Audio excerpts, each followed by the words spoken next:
देखो अभी तो हमने, मैं एक बार बोल रहा हूँ कि हमने प्राइम फैक्टर्स ही निकालने, अभी तो कुछ भी एक्स्ट्रा नहीं करा। प्राइम फैक्टर्स में क्या करते हैं हम यहाँ पर कि इनका एलसीएम लेके जो जो इनके फैक्टर्स है वो लिखते हैं। तो 3 इंटू 3 इंटू 5 इंटू 17। तो यहाँ पर फैक्टर्स आ रहे हैं 3 इंटू 2, 5 की पावर 2 और 70।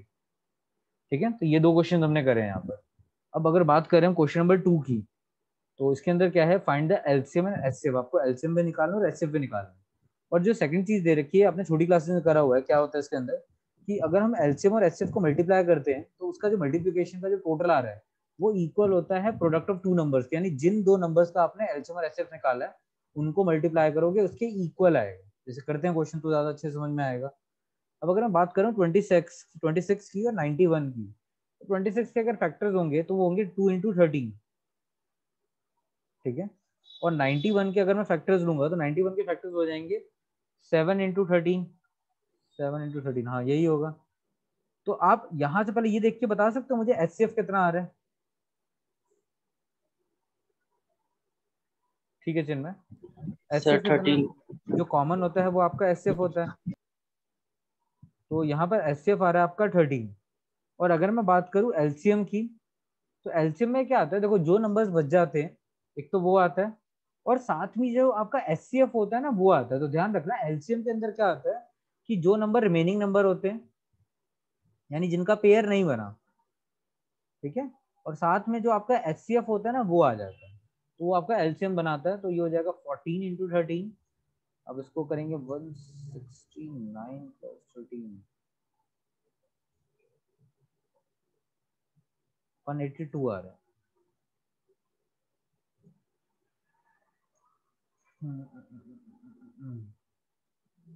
चिन्मय एचसीएफ ठीक है, एलसीएम में आखिरी में 2 मिस कर दिया आपने, 182 आएगा। ठीक है ना, तो समझ में आया एलसीएम एचसीएम कैसे निकाल सकते हैं। जो भी आपका रिमेनिंग नंबर है वो लिख देंगे मल्टीप्लाई में, और साथ साथ हम उसको एचसीएफ के साथ मल्टीप्लाई कर देंगे। अब अगला क्वेश्चन देखो, अच्छा इसका सेकंड पार्ट भी है ना, वेरीफाई करना है। तो वेरिफिकेशन में क्या है, तो वो है कि अगर हम एलसीएम मल्टीप्लाई करेंगे एचसीएफ सर से। आपकी आवाज कट रही थी। बच्चे सबके लिए कट रही है आवाज। नो आवाज सर, पहले थोड़ी सी कट रही थी, अब ठीक है। ठीक है बच्चे, मेरी आवाज सही आ रही है। एलसीएम इंटू एचसीएफ इक्वल होता है प्रोडक्ट ऑफ टू नंबर। अब ये देखो इसका बी पार्ट कर रहे हैं।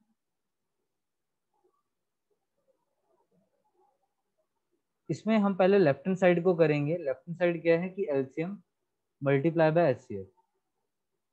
तो एलसीएम आपका जो है 182, इसको मल्टीप्लाई करेंगे 13 से। तो अगर हम इसको मल्टीप्लाई करते हैं तो ये आ जाएगा 1820, 3 2 6, 3 24। सर 2366। ये आ जाएगा 32, हाँ ठीक है, 2366 आ रहा है, वेरी गुड, 2366। और अगर मैं बात करूंगा आरएचएस की, तो उसको भी चेक कर लेते हैं। वो था प्रोडक्ट ऑफ टू नंबर्स, यानी जो आपके नंबर्स थे जिनका हमने एलसीएम और एचसीएफ निकाला है उनका प्रोडक्ट करना है आपने। तो यहाँ आ जाएगा 26 इंटू 91। सर ये भी 2366 आ रहा है। वेरी गुड, वो चेक कर लो मैं अभी। 2 9 18, 6 6 9 54, सर पर इसके अंदर तो सर यूक्लिड से निकालना पड़ेगा ना आपको एचसीएफ। नहीं, यहाँ पे कुछ मेंशन थोड़ी ना है। लास्ट क्वेश्चंस के अंदर मेंशन था कि वहां यूक्लिड यूज करना है, वरना मैंने आपको 3 मेथड बताए थे, वहां जैसे मर्जी निकाल सकते थे। और यूक्लिड के थ्रू आपका तो सर जैसे यूक्लिड के थ्रू एचसीएफ निकलता है, एलसीएम पेपर नहीं। में सर मैम कह नहीं सकती कि हमने यूक्लिड ही कराया था तो आपको यूक्लिड से ही करना था। नहीं ऐसा कोई नहीं कहेगा मैम। अब मल्टीप्लाई आप बहुत तरीके से कर सकते हो, ये थोड़ी ना कि मैम कहेंगी ओके कि सर। मल्टीप्लाई करना। ठीक है ना, तो आपके पास चॉइस है, आप जिस मर्जी से करो जब तक आपके पास एक स्पेसिफिक क्वेश्चन हो। तो यहाँ पर ये आ रहा है, एक बार जल्दी से अगला क्वेश्चन करो। तो यहाँ पर देखो इसका मतलब क्या हुआ कि एलएचएस इक्वल हो गया आरएचएस के, यानी आपने जो एचसीएफ और एलसीएम निकाला वो बिल्कुल ठीक निकाला है। इससे ये वेरीफाई हो जाता है कि एलसीएम और एचसीएफ में कोई गलती नहीं है हमारी। हाँ जी, अब ऐसे सेकंड पार्ट करते हैं। इसके फैक्टर्स देखो क्या है और इसके फैक्टर्स देखो क्या है, और फिर उसके बाद एचसीएफ बताना और फिर एलसीएम बताना।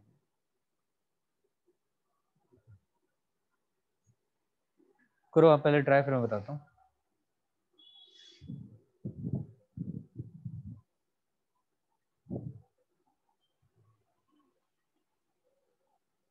सर नेक्स्ट पार्ट करें अब हम। हाँ जी, मैंने सामने लिखा है नेक्स्ट पार्ट, वो करना आपने। ठीक है चिन्मय, 2 आ रहा है चिन्मय का एचसीएफ 2। बाकी देखते हैं।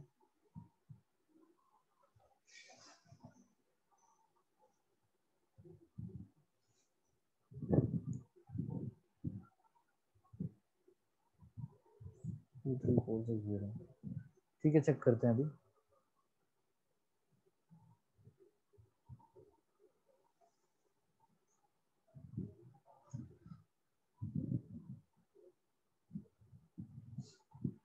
क्वेश्चन सेकंड ही है ना, हाँ ठीक है।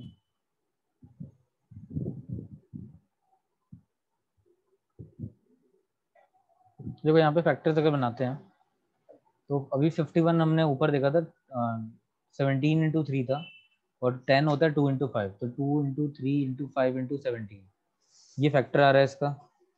और 91 की बात करूंगा तो 91 के फैक्टर्स होंगे 2 4 जा 8 और 6 46, और तो 2 2 2 3 आ रहा है। एक बार चेक भी कर लेना कहीं मैंने फिर कुछ यहाँ पे मिस्टेक करी हो। ठीक है, मुझे तो ऐसा लग नहीं रहा कोई मिस्टेक है, ठीक है। अब कॉमन है वो आपका एचसीएफ होगा, तो 2 आ गया। अब जो रिमेनिंग है, यानी रिमेनिंग है 3 इंटू 5 इंटू 17 इंटू 2 इंटू 23, और साथ में रिमेनिंग के साथ आपको मल्टीप्लाई करना होता है एचसीएफ। एचसीएफ है 2, तो अगर आप मल्टीप्लाई करोगे तो 2 10 20 60, इधर तो मैंने ये कर लिया 60, और 17 इंटू 23 करूँगा तो ये आ जाएगा 2 3 0 7 3 21, 2 गया 14 16, तो आ गया 9 3 9 1, तो ये आ जाएगा 0 6 6 9 54, 5 कैरी हुआ, 3 6 18 18 प्लस 5 23। ठीक है चिन्मय, यही आ रहा है मेरा भी 2 3 4 6। एक बार आप भी देख लो मल्टीप्लिकेशन, मैंने थोड़ा इजी वे में करा है, टाइम ना लगे। सर आप इसका एक बार फर्स्ट वाला पार्ट दिखा दो मुझे, उसमें कुछ देखना। मैं दिखा देता हूँ।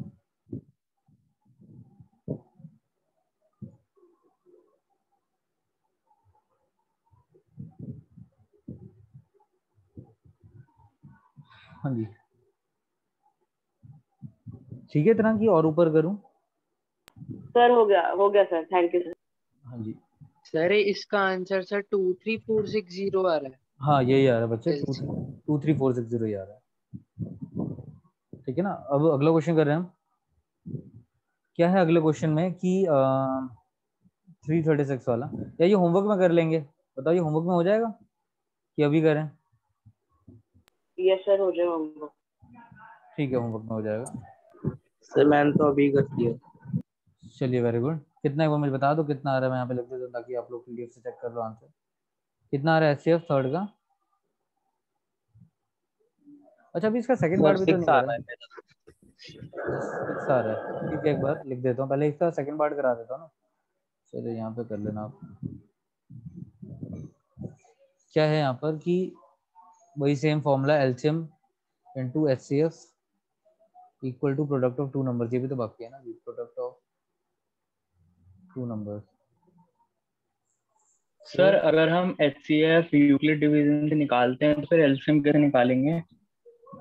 बच्चे फिर एलसीएम आपको जो है या तो इसी तरीके से फैक्टर करके निकालना पड़ेगा, या फिर आपको ये वाला मेथड यूज करना पड़ेगा। जैसे अगर आप स्क्रीन पे देख पा रहे हो तो ये कॉमन लेके जो निकालते हैं ना, उस तरीके से हम एचसीएफ निकालते हैं।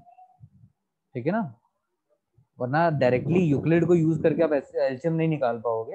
या तो आपको फैक्टर्स निकालने ही पड़ेंगे, या फिर जो हम दो नंबर्स का लेके एक साथ एलसीएम निकालते हैं ना, वो मेथड ऑप्ट करना पड़ेगा।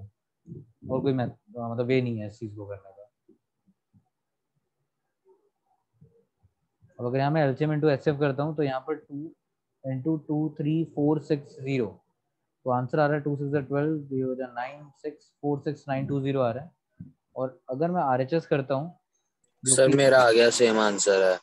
ठीक है बच्चे, प्रोडक्ट ऑफ टू नंबर्स करता हूँ, तो नंबर था हमारा 510 इंटू 92, तो ये आ गया 0, और ये आ गया 0 9 9 5 45, फिर 2, क्या लिखा हूँ मैं, हाँ ठीक है, 2 2 5 10 9 6 4 6 9, ठीक है, 4 6 9 2 0 आ रहा है।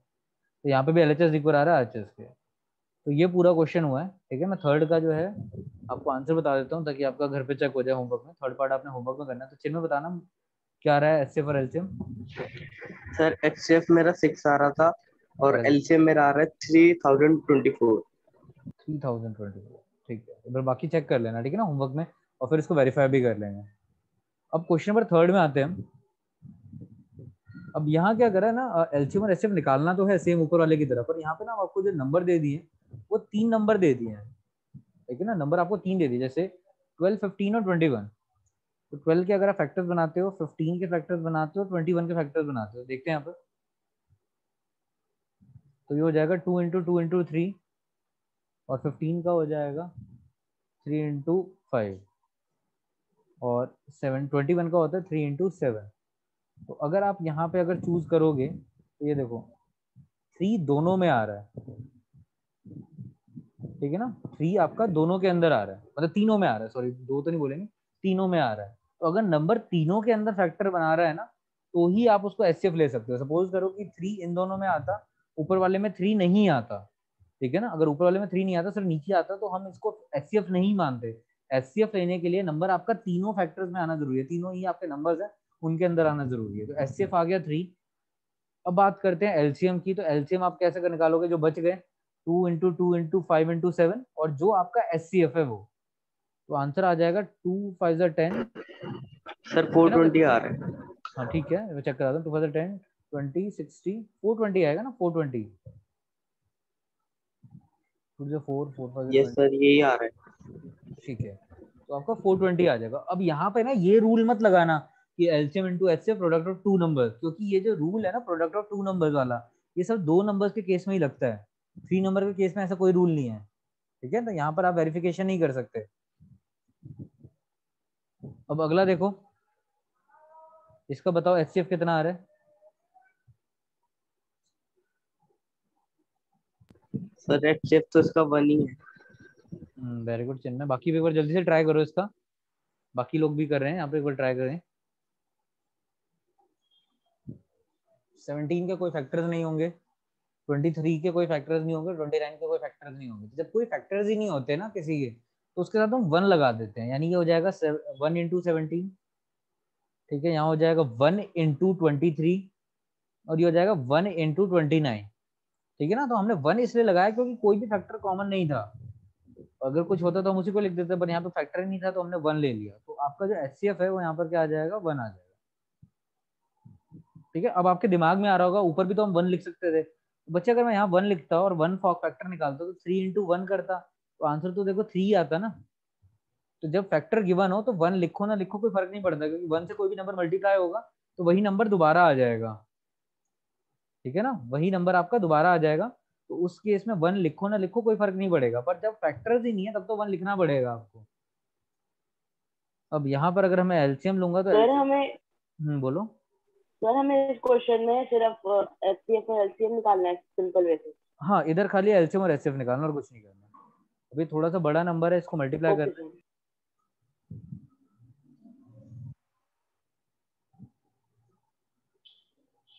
सर 11339 आएगा एलसीएम। मैं भी चेक कर सर लेता मेरा हूँ, भी ये आ रहा है 11339।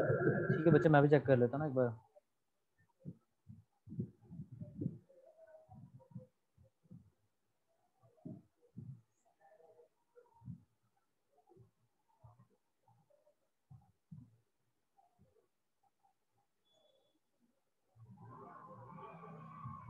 देख मिनट यार, मैंने 3 7 21 21 कर, अच्छा यार मैंने 1 आ रहा है।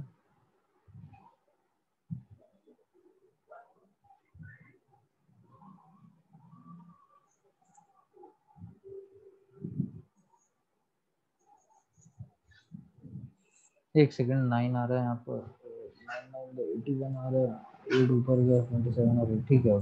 3 2 11338 आ रहा है, 11339, सॉरी 11339, सर यही आ रहा है। यस सर यही आ रहा है। 11339 आ रहा है, ठीक है। तो ये आपका एलसीएम आ गया 11339। अब लास्ट रह गया, तो इसको आप होमवर्क में कर लेना, ठीक है ना। इसका थर्ड पार्ट है वो आप होमवर्क में कर लेना, एक बार जल्दी से फोर्थ पार्ट करो, sorry fourth question, fourth part नहीं, फोर्थ क्वेश्चन करना आपने। आपको एचसीएफ दे रखा है और एलसीएम निकालना है, तो कैसे सोच रहे हो इस क्वेश्चन को करने का, कैसे करेंगे? सर हमारी मैम ने हमें तो एक फॉर्मूला बताया था इसके लिए। फॉर्मूला वही है जो आपने ऊपर लगाया, क्या फॉर्मूला है? LCM into HCF, LCM is equal to product of two numbers upon में एचसीएफ। हाँ बिल्कुल ठीक है। जिनमें यही वाला फॉर्मूला जो अभी हमने ऊपर डिस्कस करा था ना वेरिफिकेशन के लिए, वही वाला फॉर्मूला हम यहाँ लगाएंगे। फॉर्मूला क्या है कि LCM into HCF equal to product of two number. देखो आप वैसे भी निकाल सकते हो, जैसे हमने अभी फैक्टर्स निकाल के कॉमन ले रहे हैं, एचसीएफ और एलसीएम निकाल रहे हैं, तो ऐसे भी कर सकते हो, कोई दिक्कत नहीं है। एलसीएम आपका ऐसे भी आ जाएगा, पर ऐसे करेंगे ना फॉर्मूले से तो उससे जल्दी आ जाएगा। देखो कैसे आ रहा है जल्दी, हमने फॉर्मूला लगा दिया, ये होता है LCM into HCF equal to product of two number. अब इस केस में आपको एचसीएफ दे रखा है 9, तो यहाँ पे मैंने लिख दिया 9। एलसीएम तो निकालना है, तो यहाँ पे लिख देंगे एलसीएम, और दो नंबर कौन से हैं तो वो बता रखे हैं ब्रैकेट में, दोनों नंबर दोनों केसेस में सेम ही है, तो 306 इंटू 657। तो बस हमने क्या करा, यहाँ पे जो 9 मल्टीप्लाई हो रहा है वहां जाके डिवाइड हो जाएगा, और जो भी फाइनल वैल्यू आएगी वो हमारा आंसर हो गया एलसीएम। अब ये 3 से कटा, 5 से 11, ये जा रहा है 3 से, 3 2 6, 3 1 3, 3 9 27, और ये भी काट दिया 3 से, 3 1 3 ये आ रहा है। तो अगर आप इसको करोगे तो ये हो जाएगा 21900 और 2 9 18, 1 कैरी हुआ, 3 हो गया, और 2 2 4, 2338 आ रहा है। नहीं एक मिनट को, 3 9 4, मैंने नहीं गलत करा यहाँ पे, 9 4 13 1 22338 आ रहा है, एक बार देखना बच्चे, यही है?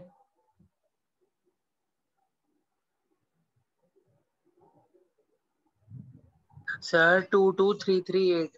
यही आ रहा है, यस सर यही आ रहा है। 22338 आ रहा है। ठीक है, तो ये आपका एलसीएम आ गया। तो आप ऐसे कर सकते हो, ठीक है। बट जिनको लगता है कि मेरे को उनसे करना, तो उसमें भी कोई इशू नहीं है, कोई ऐसा मेंशन नहीं है कि फॉर्मूले के थ्रू ही करना, तो आप एलसीएम ऐसे भी निकाल सकते हो।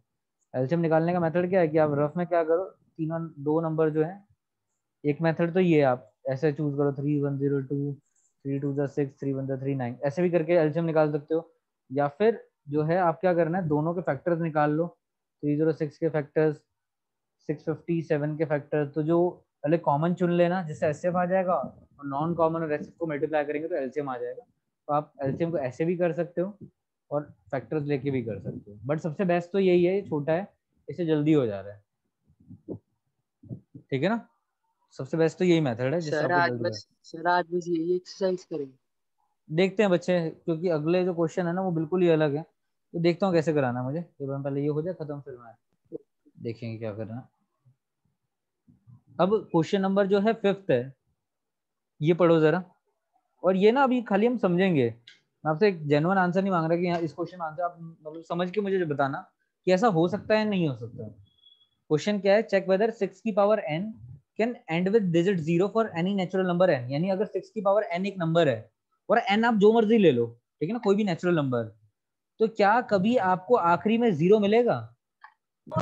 No sir. भव्य कह रहा है नो, बाकी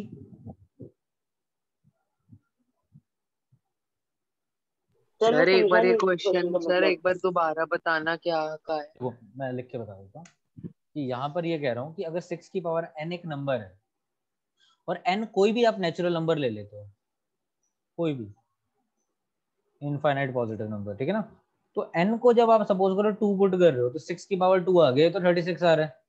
ऐसे n की पावर एक बार हमने कुछ भी ले लिया, रैंडम 7 ले लिया तो 6 की पावर 7 नो कुछ आएगा। सर तो क्या नहीं एंड आएगी। एंड में कभी आपको 0 मिलेगा? ये बताओ मुझे, एंड में कभी 0 मिलेगा? कुछ भी n नो अगर, सर नहीं मिलेगा। ठीक है, चिन्ह में भी मना कर रहा है। बाकी किसी को दिमाग में डाउट आ रहा है कि सर मिलेगा? मिलेगा। ठीक है, अर्नव कह रहे मिलेगा।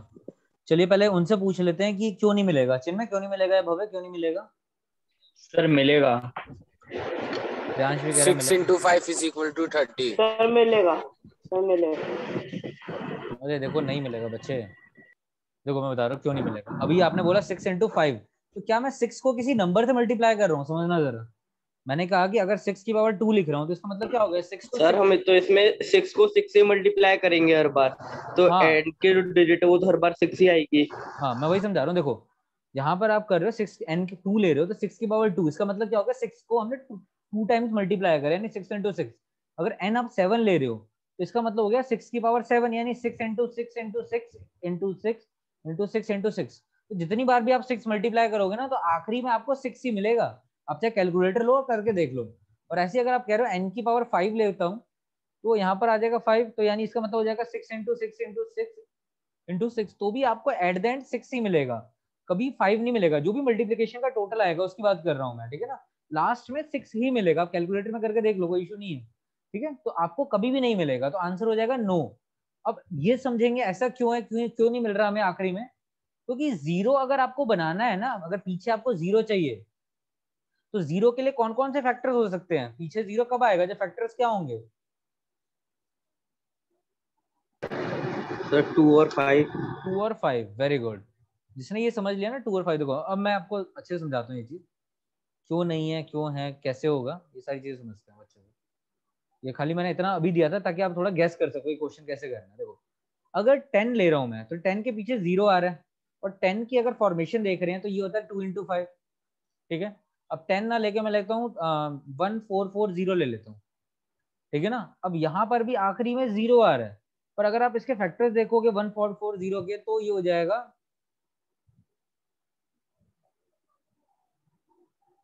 ये इसके फैक्टर्स अगर मैंने खोले हैं तो आपने नोटिस करा अगर आखिरी में जीरो चाहिए ना तो कोई भी फैक्टर हो, पर अगर आपके अंदर 2 और 5 फैक्टर्स मिलेंगे ना तो आपको आखिरी में हमेशा क्या देके जाएगा, वो एंड में जीरो देके जाएगा। जैसे 30 है, 30 के फैक्टर्स क्या होंगे, यही होंगे 30 के फैक्टर्स। तो यहाँ पर अगर आप ऑब्जर्व करो तो यहाँ पर भी आपको क्या मिल रहा है, 2 यस और सर। 5, तभी एंड में जीरो आ रहा है। यानी इस चीज से आपको क्या समझ में आ रहा है, इससे ये समझ में आ रहा है कि अगर आखिरी में मुझे जीरो चाहिए तो फैक्टर्स के अंदर 2 एंड 5 दोनों का होना कंपलसरी है, खाली 2 का नहीं, खाली 5 का नहीं, दोनों का होना कंपलसरी है। पर अगर मैं 6 की बात कर रहा हूँ तो 6 के अगर फैक्टर्स देखता हूँ तो 6 के फैक्टर्स क्या होते हैं, 2 और 3। तो यहाँ पर 2 तो अवेलेबल है बट 3 है, अगर इसकी जगह 5 होता है ना तो मैं कहते हैं कि डेफिनेटली जीरो आएगा, पर यहाँ पे 5 अवेलेबल नहीं है, इस वजह से यहाँ पे आखिरी में कभी जीरो नहीं आएगा, कभी भी। ठीक है, अब इसको लिखते हैं अपने तरीके से। बताओ ये सब समझ में आया एग्जाम्पल के साथ कि आखिरी में जीरो कब आएगा, कब नहीं आएगा। Yes sir. अब इसको लिखते हैं, देखो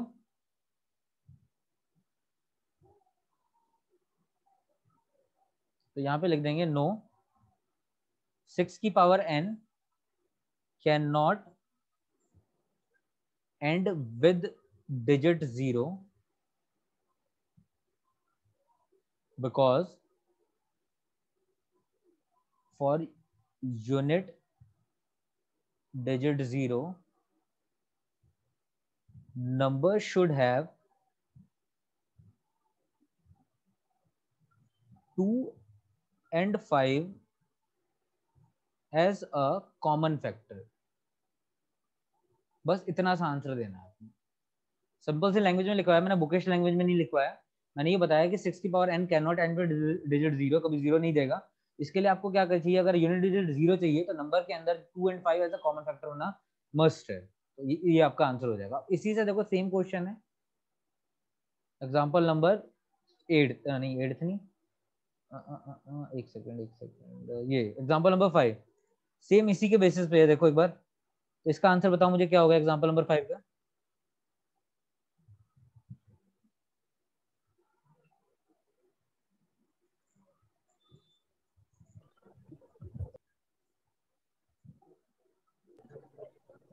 नो सर, इसका भी नो ही है। इसका भी क्या होगा, नो ही होगा। क्यों नो होगा, क्योंकि 4 के फैक्टर्स क्या यस होते सर, हैं, नो होगा सर 2 सर, और 4 2। के फैक्टर होते हैं 2 इंटू 2। हाँ मतलब इसके अंदर 2 तो अवेलेबल है बट 5 अवेलेबल नहीं है, तो इस वजह से जो है ये कभी भी आपका एंड विद डिजिट जीरो नहीं होगा। तो पेपर में चाहे 4n आ जाए 5n आ जाए, कभी भी आपको जीरो नहीं मिलेगा। बट अगर वो दे दे 10 की पावर n तो क्या हो जाएगा, यस या नो। सर पॉसिबल होगा सर, 10 की पावर तो 10 ये से। सर। ठीक है ना, तो इस तरीके से ध्यान रखना कि क्वेश्चन है इस चैप्टर के अंदर मॉडिफाइड हो सकते हैं। इस क्वेश्चन में आपको ना क्वेश्चन याद नहीं करने, कंसेप्ट याद करने हैं, ठीक है ना। तो यहाँ पे कंसेप्ट ये है कि 2 और 5 अगर होगा अवेलेबल कॉमन फैक्टर तो वो आपको देगा at the end unit zero, वरना नहीं देगा, सिंपल सी बात। ठीक है, चलो। सर आपने बिकॉज के बाद क्या लिखा है sir? Because for unit digit zero number should have 2 and 5 as a common factor. थोड़ा सा रुको मैं इसको साफ, ये सी है और ये यू है, ये थोड़ा सा मुझे लग रहा है इसमें कंफ्यूजन हो गया।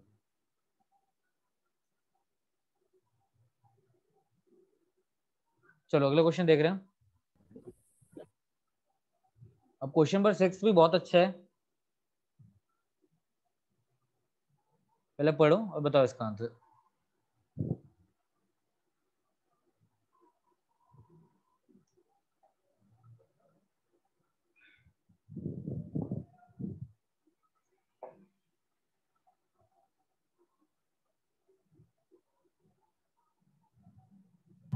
तो बताऊं?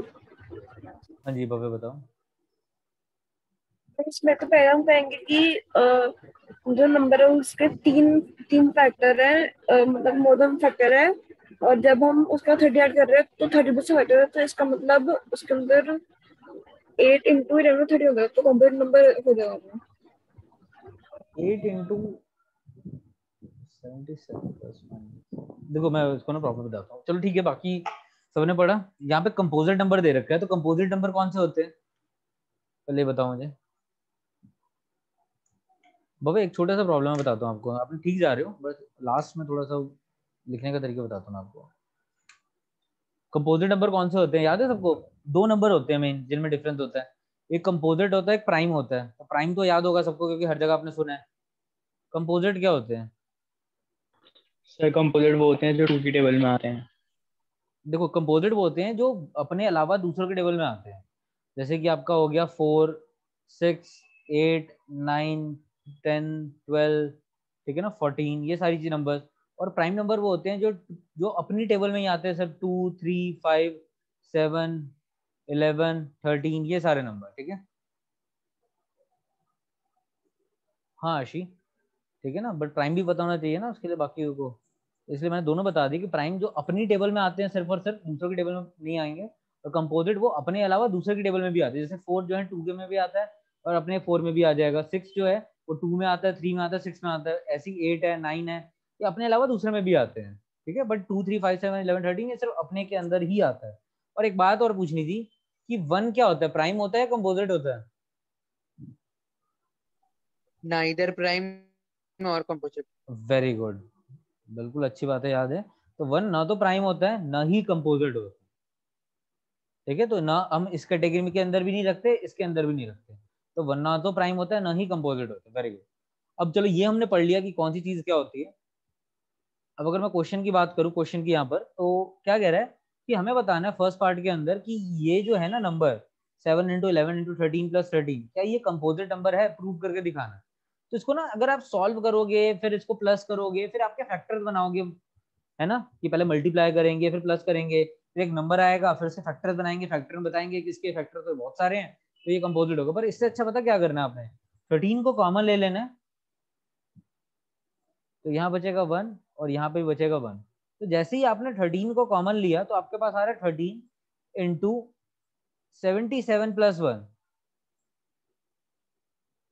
एक सेकंड में रुक रहा हूँ, थोड़ा सा इंटरनेट अनस्टेबल है, एक सेकंड रुको मुझे। हाँ जी, तो ये आ रहा है 13 इंटू 77 प्लस 1, तो यहाँ आ जाएगा 13 इंटू 78। अब क्या मुझे इसको फर्दर सॉल्व करने की जरूरत है इसको कंपोजिट नंबर प्रूव करने के लिए? इस क्वेश्चन को क्या मुझे इससे आगे सॉल्व करने की जरूरत है कंपोजिट प्रूव करने के लिए? देखो मुझे कोई जरूरत नहीं है इससे आगे मुझे प्रूव करने के लिए। देखो क्यों? क्योंकि अगर मैं इनको मल्टीप्लाई करूंगा, सपोज करो कुछ भी मैंने मल्टीप्लाई करा, एक नंबर आ गया, तो वो नंबर है क्या 13 से डिविजिबल होगा? क्या वो नंबर 78 से डिविजिबल होगा, हाँ या ना? बोलो। No sir. नहीं होगा नो जस्ट। No sir.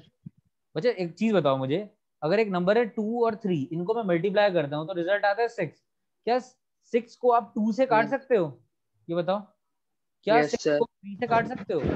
यानी कोई भी नंबर जो यस मल्टीप्लाई सर। बन रहा है किसी का नंबर, तो वो उससे कटेगा ही। यानी 13 और 78 का जो भी मल्टीप्लीकेशन करके नंबर आएगा वो 13 से भी डिविजिबल होगा और 78 से भी होगा, और 78 यस के सर। 78 के जो फैक्टर्स होंगे उनसे भी होगा, ठीक है ना। जैसे यस सर। 13 तो एक प्राइम नंबर है, पर 78 के जो फैक्टर्स होंगे उससे भी होगा। तो इससे क्या समझ में आता है? इससे ये समझ में आता है कि जो भी नंबर है मल्टीप्लीकेशन है 13 और 78 का, वो कंपोजिट नंबर होगा। क्यों कंपोजिट होगा? क्योंकि उस नंबर के अंदर 13 और 78 एज अ फैक्टर होंगे और 78 के फैक्टर भी एज अ फैक्टर उसके अंदर प्रेजेंट होंगे, ठीक है ना। तो इस वजह से जो इनका मल्टीप्लीकेशन है वो कंपोजिट नंबर होगा। इसको लिखेंगे कैसे, देखो हम ये बताएंगे the product of 13 and 78 is a composite number. और कंपोजिट नंबर ध्यान रखना अपने अलावा दूसरे के टेबल में भी आते हैं, यानी दूसरे नंबर से भी कटेंगे जब, तो ये जो प्रोडक्ट है वो अपने आप से तो कटेगा ही, 13 से भी कटेगा, 78 से भी कटेगा, तो वही लिखेंगे product of 13 and 78 is a composite number because it have 13 and 78 as a common factor